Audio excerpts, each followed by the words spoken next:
పూరా లోకల్. కుల వ్యవస్థ ఆ రూపం మేము అనుభవించిన వాళ్ళం కాబట్టి ఈ దేశంలో కుల వ్యవస్థ ఏ రూపంగా కూడా ఉండొద్దని నేను భావించుకుంటాను. నేను ఎగ్జాంపుల్, ఇక్కడ పెద్దలు ఎవరన్నా ఉంటే మా బ్రాహ్మణ వైశ్య సోదరులు ఉంటే ఉండవచ్చు. ఒకరోజు మన మోహన్ బాబు వాళ్ళ సినిమా ఒకటి వచ్చింది.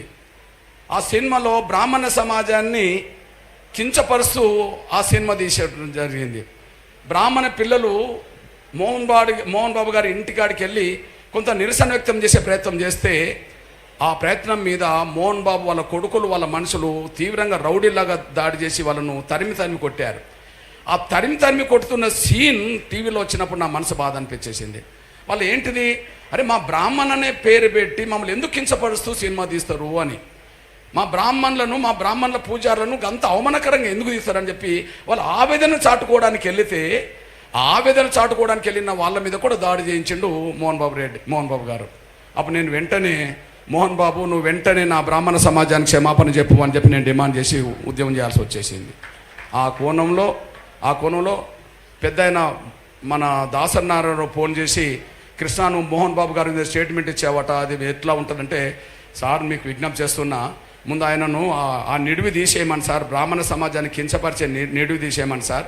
అదే సమయంలో అట్లా ఇంటికి వచ్చి ఒక నిరసన వ్యక్తం చేస్తే అంత భయంకరంగా కొట్టిస్తారా సార్, తప్పు కదా, ఆయన తప్పు తెలుసుకోవాలి, తప్పును సరిదిద్దుకోవాలి, ఆ నిడివి తొలగించుకోవాలని చెప్పి గట్టిగా నేను మాట్లాడి హెచ్చరిక చేస్తే ఆ తర్వాత మోహన్ బాబు సినిమాలో అది వెనుకకు పోయింది, ఆయన వెనుకకు తగ్గడం జరిగింది.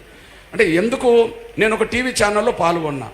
టీవీ ఛానల్లో పాల్గొన్నప్పుడు నన్ను ఆ ఛానల్కి సంబంధించిన ఒక మిత్రుడు ఒక ప్రశ్న అడిగారు, అన్న మీరు భయంకరమైన కుల వ్యవస్థను ఎదుర్కొన్న వాళ్ళు కదా, ఈ కుల వ్యవస్థలో ప్రధానంగా బ్రాహ్మణ సమాజమే మిమ్మల్ని కించపరిచింది కదా, బ్రాహ్మణిజం అంటేనే మిమ్మల్ని ఇబ్బంది పెట్టినట్టు ఉన్నది కదా, మరి మీరు వాళ్ళ కోసం మీరు ఎందుకు పనిచేసిండ్రు, వాళ్ళ గురించి ఎందుకు మాట్లాడినంటే నేను అన్నా, వాళ్ళ తాతలు ఎవరో ముత్తాత ఎవరో మమ్మల్ని చిన్న చూస్తే ఇప్పుడు వాళ్ళ మనమల మీద మేము ప్రతీకారం తీసుకోవడం కాదు, వాళ్ళలో పరివర్తన కోరుకుంటున్నాం అన్న. మేము ప్రతీకారం తీసుకోవడం కరెక్ట్ కాదు, వాళ్ళలో పరివర్తన కోరుకుంటున్నాం, అందరూ సమానమనే భావన రావాలని ఇప్పుడైనా గుర్తించుకోవాలని కోరుతామే తప్ప మేము ప్రతీకారం కోరుకునేటోళ్ళం కాదు అని చెప్పి నేను సమాధానం చెప్పాల్సిన పరిస్థితి వచ్చేసింది.